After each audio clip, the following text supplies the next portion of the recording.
ముఖ్యంగా పూర్ణిమ, ద్వాదశి ఈ 2 రోజుల్లోనూ తులసిని తప్పక పూజించాలి.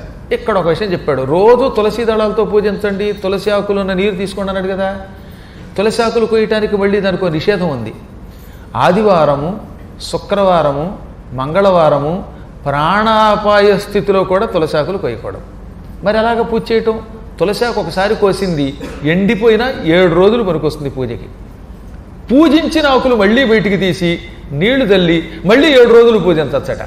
అందువల్ల ఆదివారం కొయ్యకూడదు కనుక, శుక్రవారం కొయ్యకూడదు కనుక, మంగళవారం కొయ్యకూడదు కనుక ముందు రోజు సోమవారమే కోసి పెట్టుకోండి ఇంట్లో. అది ఎండినా పర్వాలేదు, ఫ్రిడ్జ్లో పెట్టినా పర్వాలా. పువ్వులు ఫ్రిడ్జ్లో పెట్టిన వాడకూడదు కానీ ఈ తులసి దళానికి మాత్రం అది ఎండినా ముందు కోసినా వారం రోజుల తర్వాత వాడినా పర్వాలేదు. తులసీం ఏ విచిన్వంతి తే చిందంతి హరే శిరః. ఇక్కడ ఒక జాగ్రత్తగా ఉండవలసిన నియమం.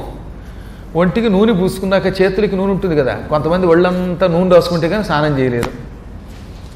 ఈ చేతికి నూనె రాసుకొని, నెత్తికి రాసుకొని, కాళ్ళకి రాసుకొని ఆ చేతులతో తులసి కోసినవాడు, అశుచిగా మైలతో ఉన్నప్పుడు తులసి కోసినవాడు, బయట ఉన్నప్పుడు ఆడవాళ్ళు తులసి కోసిన అటువంటి వాడు విష్ణువు తల నరికిన మహాపాపం పొందుతారట.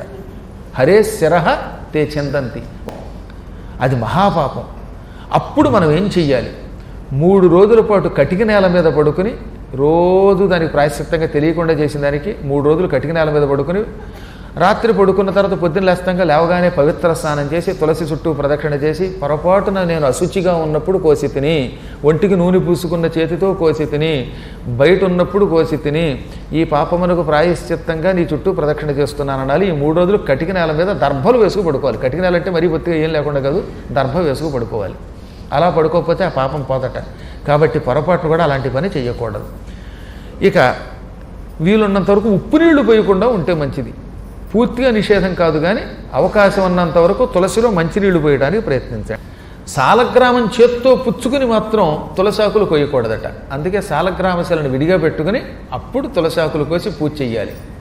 శంఖంతో, సాలగ్రామ శిలతోటి ఎవడైనా తులసీ పత్రాన్ని కోస్తే అటువంటి వాడు భార్యాహీనుడై పుడతాడు. భర్త అయితే భర్తృహీనయ్యే వైధవ్యం పొందుతుంది స్త్రీ.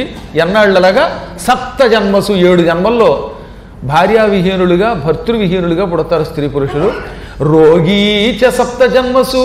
ఇలా శంఖంతో కానీ సాలగ్రామంతో కానీ తులసీదళం కోస్తే అవి చేతిలో ఉండగా 7 జన్మల్లో రోగిష్ఠాళ్లే పుడతారు. ఆ రోగ ప్రాయశ్చిత్తానికి మళ్ళీ తులసి మొక్కల్ని నాటి పూజ చేయవలసిందే.